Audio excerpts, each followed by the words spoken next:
오늘은 잃어버린 자를 찾으시는 하나님이라고 하는 제목으로 오늘 주신 말씀 붙들고 하나님의 은혜를 사모하며 나아가도록 하겠습니다.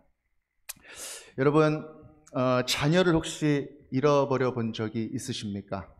네, 살다 보면 잠깐 시장 통해서 또 이렇게 지하철에서 잠깐 아이를 잃어버려 보신 그런 경험들이 한 번쯤은 다 있으실 텐데, 저도 그런 적이 있습니다.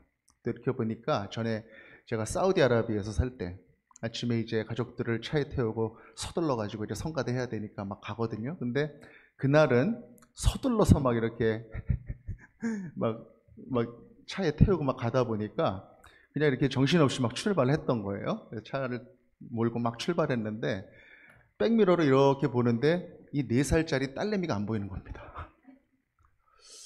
항상 시끄럽게 막 떠들고 막 그래야 되는 딸내미가 갑자기 뒤로 보는데 딸내미가 안 보이는 거예요. 그래가지고 갑자기 그 순간에 집에 두고 왔구나 그런 마음이 들어가지고 가슴이 철렁하면서 으악 막 그랬던, 나 홀로 집에 막 그랬던 기억이 납니다. 근데 갑자기 그랬더니 아빠 나 여기 있어 그러면서 백미러 그 뒤가 이거 의자 뒤에 이렇게 가려가지고 안 보였던 거예요. 이렇게 딱 차창에 붙어가지고 바깥을 쳐다보니까. 그때 아주 순간이죠. 한 3초나 됐을까요? 가슴이 철렁하는데 그때 그 마음이 지금도 너무 벌렁벌렁해가지고 잊혀지지가 않습니다. 여러분들도 사시다 보면 얘 어디 갔지? 막 그렇게 그랬던 적이 있으실 텐데 저나 여러분들이나 아주 잠깐이잖아요. 그게 잠깐 이렇게 자녀들을 잊어버리는 그 순간인데, 혹시 영영 그런 자녀들을 잃어버린 그런 부모님들이 있다면 그 마음은 어떻겠습니까? 가슴이 철렁한 게 아니라 가슴이 다 녹아내린 거겠죠. 다 무너져버린 그 마음이 아니겠습니까? 성경 우리에게 하나님 아버지의 마음이 바로 이 마음이다 이렇게 알려주고 있습니다. 잃어버린 자식을 찾는 그 마음이 바로 하나님의 마음이다 라고 하는 것이죠. 그 자녀를 찾기 위해서 예수님께서 이 세상에 오셨습니다. 그리고 3년 동안 공생애를 열심히 사셨습니다. 그리고 이제 마지막 6개월, 요한복음 8장에 보니까 초막절에 성전에 나타나서 설교하시고, 또 요한복음 10장에는 또 수천절 12월에 다시 성전에 나오셔서 또 설교하셨습니다. 그리고 요단강 너머의 베레아를 오가시면서 마지막으로 마지막 공생의 사역을 담당을 하셨습니다. 그때 예수님께서 가르치셨던 그 말씀들이 누가복음 15장에 잘 기록이 되어 있습니다. 그 예수님께서 말씀을 전하시는 그 자리에 죄인과 세리들이 그 자리에 있었습니다. 그런데 죄인들과 세리들이 예수님 말씀을 들으러 나와서 예수님과 이렇게 대면하는 그 모습을 보고 서기관들과 바리새인들이 그것을 문제 삼았습니다. 여러분 잘 알고 계시죠? 왜 예수는 저 죄인들과 상대를 하느냐, 그렇게 시비를 거는 것이죠.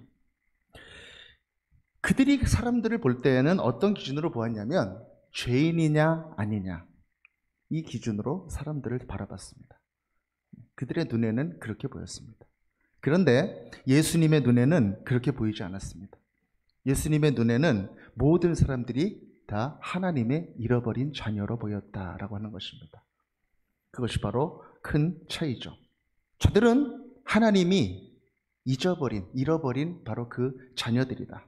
그래서 하나님이 나를 이 세상에 보내셨다는 것입니다. 나는 그들을 찾으러 이 세상에 왔다. 이 아버지의 마음을 예수님께서 그 자리에서 가르쳐 주십니다. 3가지 비유를 통해서. 여러분, 첫 번째 비유는 무엇입니까? 양 100마리의 비유죠. 양 100마리 중에 99마리의 양이 목자 곁에 있어도 한 마리를 잃어버렸다면 그 양을 찾으러 목자가 가지 않겠느냐. 그리고 그 잃어버린 양을 찾아낸 즉 즐거워 어깨에 메고 집에 와서 그 벗과 이웃을 불러 모으고 나와 함께 즐기자, 그렇게 말하지 않겠느냐. 그렇게 예수님께서 양의 비유를 통해서 잃어버린 그 마음을 알려주셨습니다. 그리고 또 한 가지 비유를 더 말씀하시면서 강조하세요. 그게 뭐냐면 10 드라크마의 비유입니다. 예, 10드라크마의 비유. 드라크마는 이제 헬라의 화폐 단위잖아요. 장정의 하루 품삯 정도 되는 돈이라고 하는데 9드라크마는 내 손에 있더라도 10개가 있다가 하나가 굴러 들어가서 어디 없어졌다면 그것을 찾지 않겠느냐.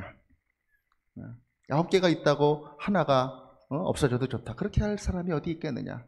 그렇게 또 가르쳐 주시죠.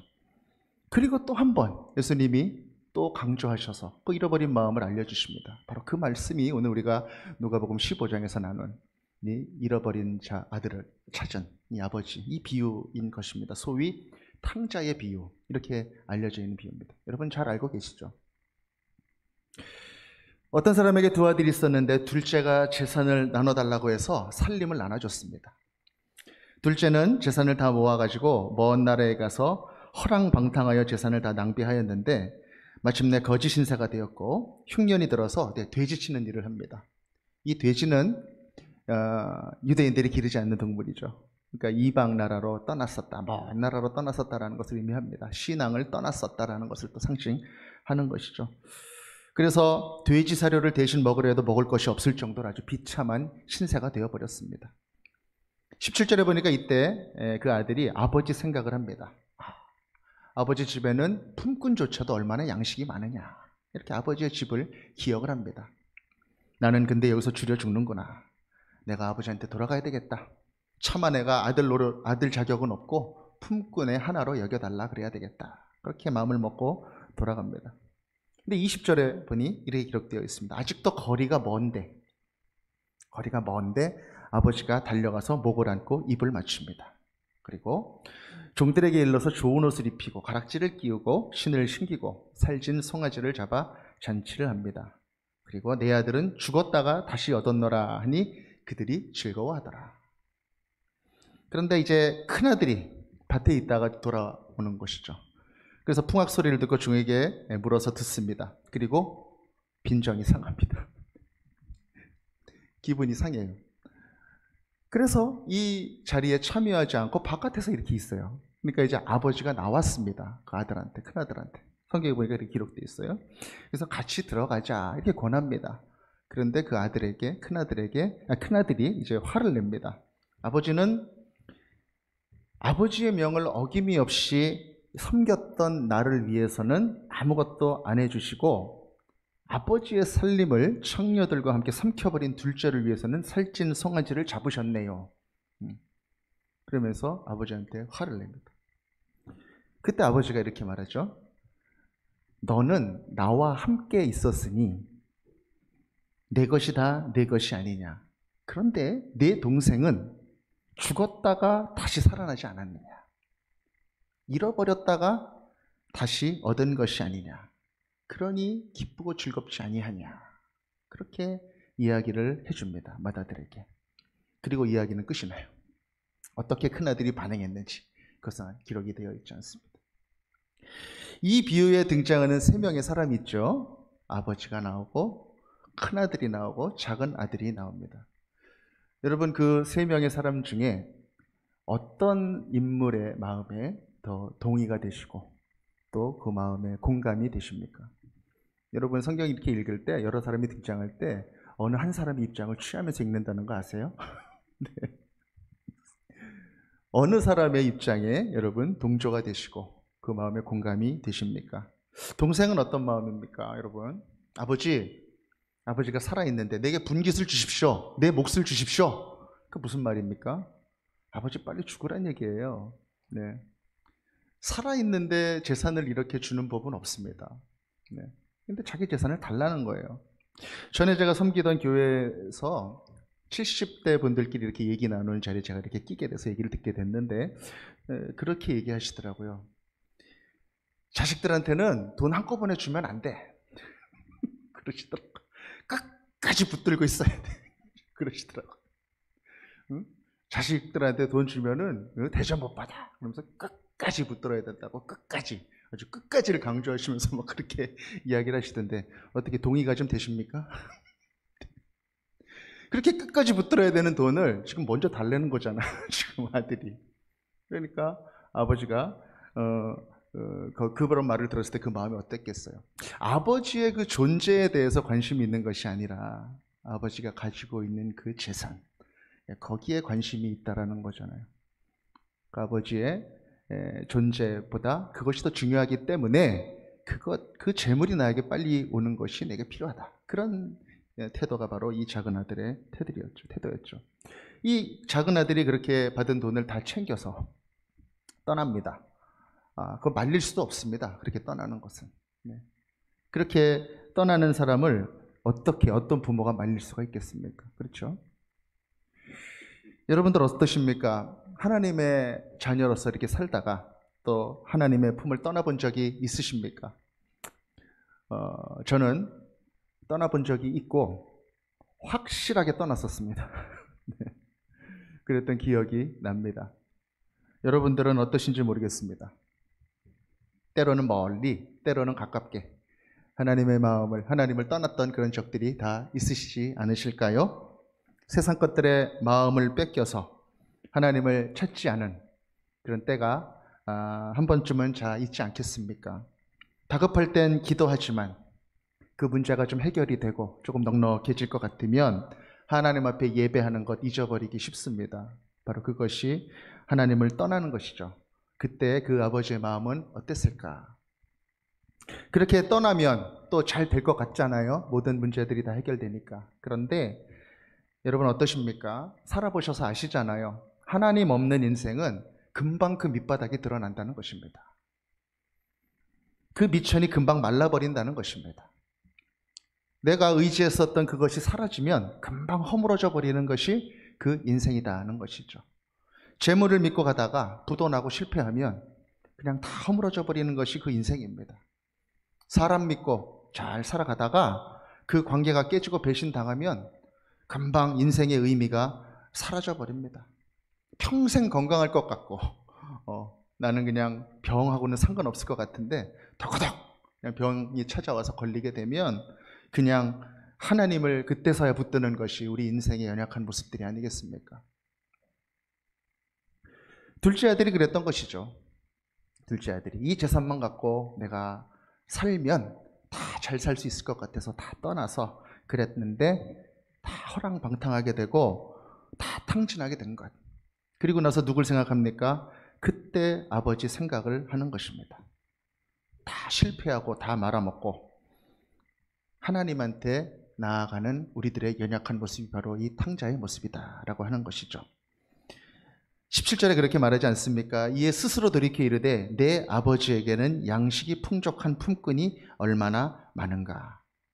그리고 벼르기도 낯짝이 있다고 아들이라고도 하지 못하고 종으로 여겨달라 그래야 되겠다. 그리고 아버지를 기억하는 그 마음이 바로 둘째 아들의 마음인 것입니다. 그때 이 아버지는 어떻게 하고 있습니까? 아버지는 이 아들을 기다리고 있습니다. 20절의 말씀을 보니까요. 아직도 거리가 먼데 이렇게 기록하고 있어요. 거리가 먼데 저 멀리서 이제 아들이 오고 있는 거잖아요. 근데 그 아들을 알아봤습니다. 그리고 측은히 여겨서 막 달려가서 안고 입을 맞췄다는 것입니다. 이 행색이 어땠을까요? 아주 남루했겠죠. 냄새도 나고 머리도 이렇게 떡이 져가지고 붙어있고 상거지 모습이었을 텐데 그 아들을 멀리서 봤는데 알아봅니다. 어떻게 해서 알아봤을까요? 날마다 기다린 거예요. 어느 사람이 이렇게 오면 혹시 저 사람이 아닌가? 인상이 이렇게 변하진 않았을까? 저렇게 변하진 않았을까? 그러면서 계속 기다리면서 관심을 가졌던 그 삶이었기 때문에 이 아들을 멀리서도 알아본 것입니다. 그 기다렸던 아버지의 마음인 것입니다. 그리고 그 아들이 돌아온 것을 보고 이 아버지는 그렇게 말합니다. 이 아들이 죽었다가 살아났다. 그렇게 이야기합니다. 죽었다가 살아났다. 잃어버렸다가 도로 찾았다라고 하는 것입니다. 그렇게 이 아버지는 그 아들을 그렇게 얘기해요. 여러분, 만약에 죽었던 자녀가 다시 살아난다고 한다면 부모로서 뭔들 못하겠습니까? 그렇지 않아요, 여러분? 제가 종종 여기서 광화문까지 걸어서 운동 삼아서 갔다 옵니다. 지금이야 뭐 공사해서 완전히 바뀌었지만 그 전까지만 해도 그곳에 세월호 텐트가 있었어요. 거기에 보면은 비극을 당했던 아이들의 얼굴이 있고 부모들이 또 거기 나와서 그렇게 있는데 그 부모들의 마음 한번 생각해 보십시오. 아이들이 다시 살아난다. 그러면 자기 목숨이라도 주지 않겠습니까?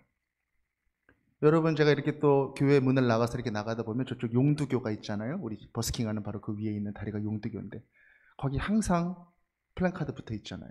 딸을 찾는 아버지의 마음. 네.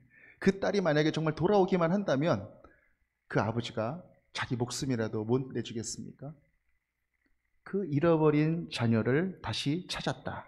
그렇게 생각하는 그 마음이 바로 이 아버지의 마음이었다라고 하는 것입니다. 이 작은 아들을 맞는 마음. 바로 하나님의 마음이 바로 그 마음이다 하는 것이죠. 죽은 자식을 다시 찾은 그 마음. 바로 그 일을 위해서 하나님께서 이 땅에 우리를 위해서 오셨다는 것입니다. 대신 죽으시려고. 그것이 바로 아버지의 마음인 것입니다. 그런데 또 한 명이 있죠. 작은 아들이 있고 아버지가 있고 바로 맏아들이 있습니다. 이 맏아들은 어떤 마음인가요? 지금 마음에 뭔가 이렇게 화가 나 있어요. 분노가 차 있어요. 왜 그렇습니까? 아버지, 이건 아니잖아요. 그거예요. 이건 아니잖아요. 그 기준으로 지금 있는 것이죠. 그 맏아들의 마음속에는 지금 어떤 기준이 있습니까? 의에 대한 기준이 있는 것입니다. 의에 대한 기준. 동생은 자기 재산을 가지고 마음대로 허랑방탕하면서 살았었기 때문에 걔는 죄를 지었다는 거예요. 걔는 죄인이라는 것입니다. 근데 나는 아버지 옆에서 열심히 잘 순종하고 열심히 살았기 때문에 나는 의인이라는 것입니다. 걔는 죄인이고 나는 의인이다. 이렇게 자기 기준으로 딱 나누어져 있는 것이 바로 이 형의 마음인 것이죠. 이 형은 누구를 말하는 것일까요? 예수님이 지금 이 비유를 말씀하시잖아요. 바로 서기관들, 바리새인들을 말하는 것이죠. 그리고 또 누구를 말하는 것일까요?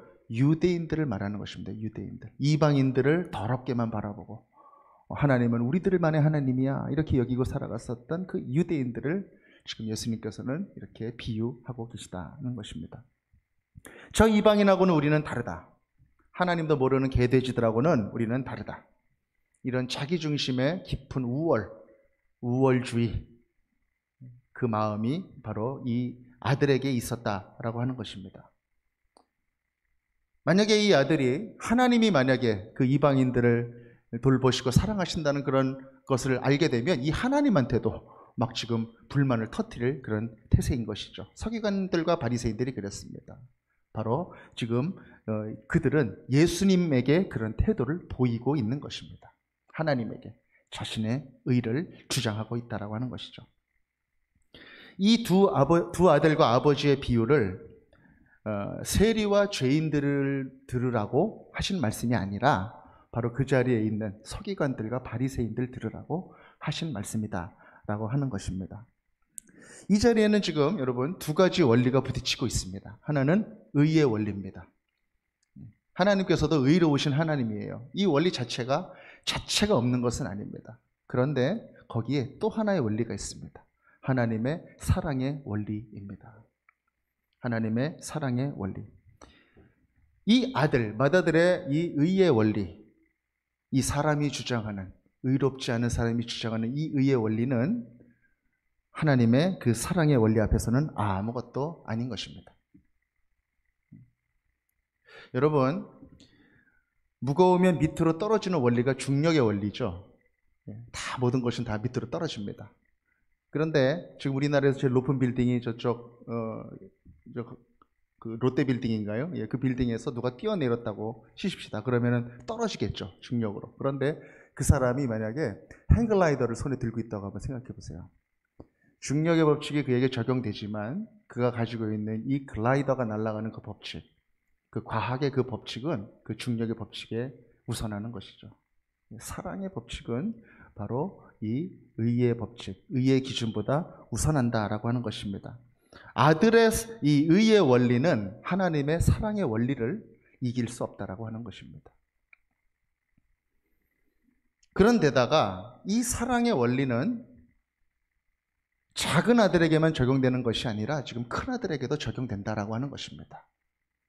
지금 큰 아들은 자기는 의만 가지고 바라보고 있잖아요. 그런데 사실은 아버지의 그 사랑은 이 큰 아들에게도 미치고 있다라고 하는 것이죠. 우리가 오늘 말씀을 잘 읽어보면 아주 흥미로운 부분을 한 군데 발견하게 됩니다. 그것이 뭐냐면요, 둘째가 자기 살림을 달라 그래서 타국으로 갈 때 큰 아들도 그때 자기 재산을 같이 받았다는 거예요. 작은 아들한테만 재산을 이렇게 나눠준 것이 아니라는 것입니다. 우리 한번 누가복음 15장 12절 말씀 한번 같이 한번 읽어보겠습니다. 시작. 그 둘째가 아버지에게 말하되 아버지여 재산 중에서 내게 돌아올 분깃을 내게 주소서 하는지라. 아버지가 그 살림을 각각 나눠 주었더니. 아멘. 그 아버지가 동생이 달라고 하니까 재산을 나눠줄 때 아들이 둘이었잖아요. 근데 각각 나눠줬다 그랬어요. 그러면은 큰 아들도 받은 거예요, 안 받은 거예요? 큰 아들도 그때 다 같이 나눠서 받아주었다라고 하는 것입니다. 그러니까 차이는 뭐냐면 작은 아들은 아버지 재산 받아가지고 밖에 나가 있었던 거고, 이 큰 아들도 자기 재산 받아가지고 그냥 그 집안에 있었던 것, 바로 그 차이만 있는 아들이었다라고 하는 것입니다. 두 아들이 다 똑같아요. 어떤 면에서 똑같습니까? 다 아버지의 마음을 떠나 있었다라고 하는 차원에서는 다 똑같다는 것입니다. 큰 아들이나 작은 아들이나. 아버지가 큰아들한테 그렇게 말합니다. 너는 나와 함께 있으니 내 것이 다 내 것이 아니냐. 이렇게 말합니다. 아버지 진심이에요. 같이 있으니까 마음도 같이 있다고 생각하고, 아버지는 자기 모든 것을 다 아들과 나눕니다. 소통해요. 아들이 진짜 아버지의 마음을 알고 있다면 아버지의 기쁨이 내 기쁨이고, 아버지의 재산이 늘어나는 것이 내 재산이 늘어나는 것이고, 그렇게 하나가 되는 관계인 것입니다. 그런데 이 큰아들은 어떻습니까? 마음속에 딱 선이 그어 있는 거예요. 지금 같이 있긴 있지만, 내 재산 따로 있고 아버지 재산 따로 있고 같이 있지만, 그리고 열심히 합니다. 아버지를 섬깁니다. 명을 따릅니다. 그러나 거기에는 그 구분 이후에 내가 이렇게 하면 내 대가가 늘어날 것이다. 그러한 마음으로 그 아버지 옆에 있다라고 하는 것입니다. 그러니까 뭡니까? 몸만 같이 있었지 마음은 아버지의 마음으로부터 떨어져 있었다라고 하는 것입니다. 그래서 동생이 재산을 챙겨서 아버지의 집을 나갈 때 이 큰아들도 그 아버지의 마음으로부터 같이 나갔던 것입니다. 예수님은 지금 바리새인들과 서기관들에게 그렇게 말씀하시는 겁니다. 너희들이 하나님의 집에 지금 있는 것 같지만 너희들은 지금 하나님의 마음 바깥에 있다. 너희들은 그 마음을 다 잃어버렸다. 너희들이나 저기 이방인들이나 죄인들이나 다 매 한 가지다. 하나님 마음 바깥에 있는 것은 다 똑같다. 이렇게 지금 예수님이 말씀하시죠. 차라리 죄인들은, 이방인들은 다시 돌아올 가능성이나 있다. 그들이 힘들고 고난당하고 스스로 비참해져서 다시 나에게 겸손하게 돌아올 수 있다. 그러나 늘 내 옆에서 나랑 같이 있는 것 같으면서도 그 마음이 떠나 있는 그 아들은 나에게 정말 돌아오기가 어렵다. 왜냐하면 자신의 의가 거기 있기 때문이다. 보아라, 너는 지금 떠났던 동생이 돌아와서 다들 기쁘게 맞이하고 잔치하고 있는데도 전혀 마음이 기쁘지 않지 않느냐. 왜 그렇게 했느냐? 내 마음과 따로 있었기 때문이다라는 것입니다. 몸만 여기 있지 마음은 나와 함께 있지 않았다. 정말 내가 나의 마음과 함께 있었다면 동생이 찾아왔을 때 아이고 잘 왔다. 어디서 고생했니? 그렇게 동생에게 반응을 보이지 않았겠느냐라고 하는 것입니다. 나의 마음은 무엇이냐? 사랑이 아니냐? 긍휼이 아니냐? 잃어버린 자를 기다리는 그러한 기다림의 마음이 아니냐? 너희들이 지금 갖고 있는 사랑 없는 종교, 긍휼 없는 종교, 그것은 다 껍데기가 아니냐? 아버지의 마음을 다 잃어버리고 형식만 가지고 있는 그런 모습이 아니냐? 그렇게 지금 예수님께서 이 비유를 통하여 종교 지도자들에게 말씀하고 계십니다. 잃어버린 자녀들, 부모님의 마음을 우리가 헤아려 볼 때 하나님의 마음이 그렇다면, 그 마음을 우리가 동일하게 품는다면, 우리 마음 가운데 하나님의 그 마음이 있다면 우리가 사람들을 바라볼 때 어떻게 바라보게 될까요? 그 아버지의 마음으로 바라보게 되지 않겠습니까? 그 사람을 반갑게 맞이하고 또 섬길 수 있지 않겠습니까? 그 사람이 세상 속에서는 어떤 대접을 받는 사람이라도 일지 모르지만, 또 세상 속에서는 죄인의 모습으로 있을지 모르지만, 정말 아버지의 마음, 그 사람을 기다리는 그 마음을 우리가 품고 있다면 그 사람을 바라볼 때 정말 이 아버지의 모습으로 우리가 섬길 수 있지 않겠습니까? 제가 이 말씀을 이렇게 묵상하는데 전에 좀 섬기던 교회에서 한 장로님의 간증이 생각이 났습니다. 이 장로님은 소망부를 섬기는 장로님이었습니다. 소망부는 지체부자유들, 정신 부자유 장애인들, 장애 우리 형제 자매들을 이렇게 섬기는 그런 부서였습니다. 저도 이제 목사 안수 받고 제일 먼저 설교한 곳이 바로 그 공동체였어요. 첫 번째 설교입니다.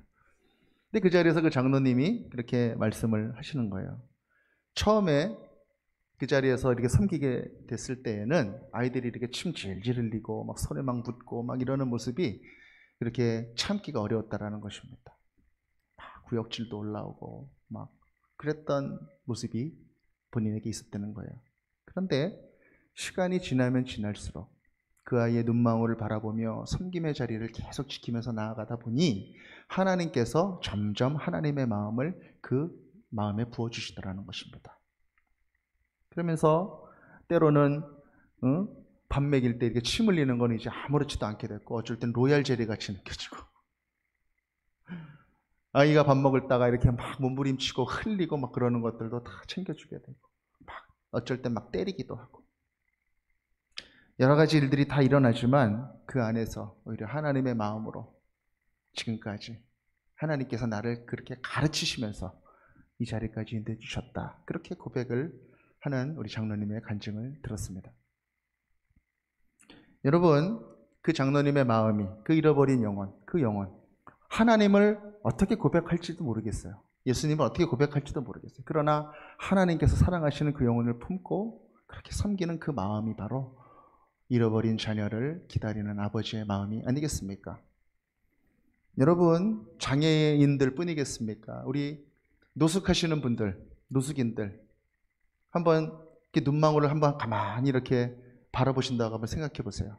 그 안에 들어있는 고난과 인생, 시련과 참 자기 부정, 그 모든 것들이 하나님의 마음을 품고 바라보았을 때 우리가 바라볼 수 있지 않겠습니까? 그분들 뿐이겠습니까? 우리 범죄자들을 볼 때도 그렇겠죠. 네. 또 수감하시는 수감자들, 제 아는 목사님들 중에는 감옥을 찾아다니면서도 이렇게 선교하시는 분도 있는데, 그 마음속에 그 잃어버린 영혼들을 향한 그 마음이 있기 때문에 찾아갈 수 있는 것이 아니겠습니까? 조금 더 가볼까요? 여러분, 에이즈 환자는 어떨까요? 동성 연애자들은 어떨까요? 네. 우리는 품지 못해도 하나님은 그들을 품을 수 있다는 것이죠. 그 죄에 동의하고 그 죄에 동감해야 된다는 것은 아닙니다. 그러나 그 영혼을 다시 기다리고 맞이하시려고 하는 그 하나님의 마음을 품는다면 그 사람들을 바라보는 우리의 마음이 달라진다는 것이죠. 우리는 그 사람들을 볼 때 아버지의 마음을 품고 보느냐, 아니면 형의 마음을 품고 보느냐, 그 질문을 바로 오늘 이 말씀은 우리에게 하고 있다라고 하는 것입니다. 형은 지금 말합니다. 아니 아버지, 어떻게 저렇게 더러운 놈을 다시 받을 수가 있어요? 아니 저렇게 죄 많은 놈을 어떻게 다시 받을 수가 있어요? 그동안 어떻게 살았는지 아버지 어떻게 알아요? 근데 어떻게 우리 집에 들일 수가 있어요? 속에 뭐가 들어있는지도 모르는 놈을. 도저히 아버지의 긍휼의 마음을 받아들일 수가 없는 거죠. 아버지의 사랑을 알면서도. 저는 이 말씀을 이렇게 또 읽는데 또 한 사람이 생각났어요. 바로 요나입니다. 요나가 그랬잖아요. 아니 하나님, 어떻게 저 이방인 아수르 니느웨 사람들을 구원하실 수가 있어요? 나는 못 전해요. 근데 하나님이 전하게 하셔서 전하잖아요. 그런데 그 사람들이 다 회개를 합니다. 그러니까 그거를 나는 받아들일 수가 없어요. 화가 나서 견딜 수가 없는 거예요. 하나님은 구원하시고자 해서 요나의 인생을 통해서 찾아가셔서 전하고 구원시키셨는데 이 정작 이 요나는, 하나님의 말씀을 받은 이 선지자는 그것을 견딜 수가 없는 것입니다. 그래서 하나님께 화를 냅니다. 그래서 결국 어떻게 됩니까? 요나만 빼고 다 구원받았어요. 배에 있는 사람들도 다 네 하나님께 기도해봐라 그러고, 그 니느웨 사람도 다 구원받고 다 꿇어 앉았는데 정작 이 요나 한 사람만 구원받지 못하고 그 구원에서 지금 소외되고 있는 것입니다. 그래서 어느 목사님이 그러시더라고요. 이 요나는 바로 나입니다. 그러면서 요 나가 문제라고. 요 나가 문제예요. 여러분, 지금 이 누가복음 15장 말씀에서 요나같이 이 기쁜 잔치에, 구원의 잔치에 참여하지 못하고 혼자 소외되고 있는 사람이 누굽니까? 마다들이에요. 혼자 빠져 있는 겁니다. 그 마음에 참여하지 못하고.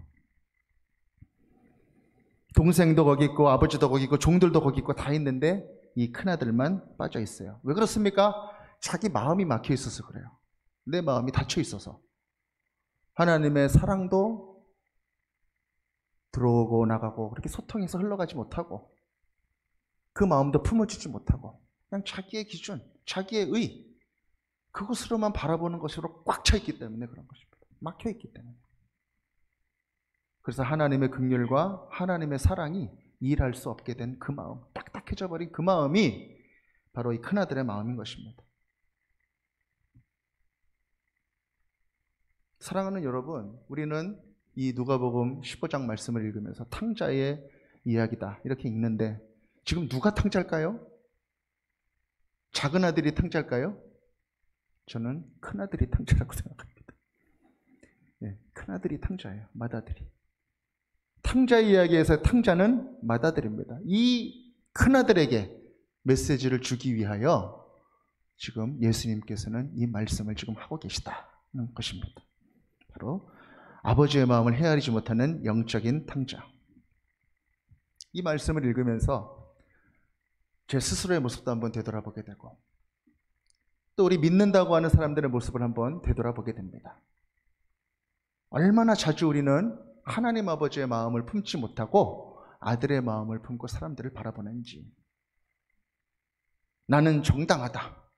나는 의롭다. 나는 참 괜찮은 사람이다. 나는 그래서 대접받아야 한다. 그런 마음으로 우리는 신앙생활을 하고 있지는 않은지, 공동체 안에서. 마치 포도원에 아침 일찍부터 들어가서 일한 그 일꾼, 자기는 정당한 사례를 받았는데 끝날 때쯤 들어와가지고 똑같은 사례를 받는 그 사람을 바라보면서 쟤는 부당하다. 이 삭스를 동일하게 지불하는 저 주인도 부당하다. 하루 일당 벌어서 살아갈 수밖에 없는 그 노동자들에게 동일하게 베풀려고 하는 그 마음은 바라볼 수 없어져 버린 그 마음이죠. 뭡니까? 나의 의가 가려버린 그 마음. 바로 그것이 큰 형의 마음이었다는 것입니다. 큰 형은 아버지의 마음을 품었어야만 합니다. 그리고 깨달았어야만 합니다. 아버지의 집을 떠난 동생의 삶이 얼마나 비참한 삶이었는지, 그리고 자신이 아버지랑 같이 지냈었던 그 삶이 얼마나 소중한 삶이었는지, 그리고 두 아들을 향한 하나님의 그 마음이 얼마나 큰 사랑이었는지, 이것을 그 큰아들은 깨달아야 했다는 것입니다. 이 이야기를 통해서 우리는 전체 이 탕자 이야기를 관통하면서 흘러가고 있는 한 마음을 보게 됩니다. 바로 아버지의 마음입니다. 아버지의 마음. 두 아들을 향한 그 마음. 돌아와라 작은 아들아.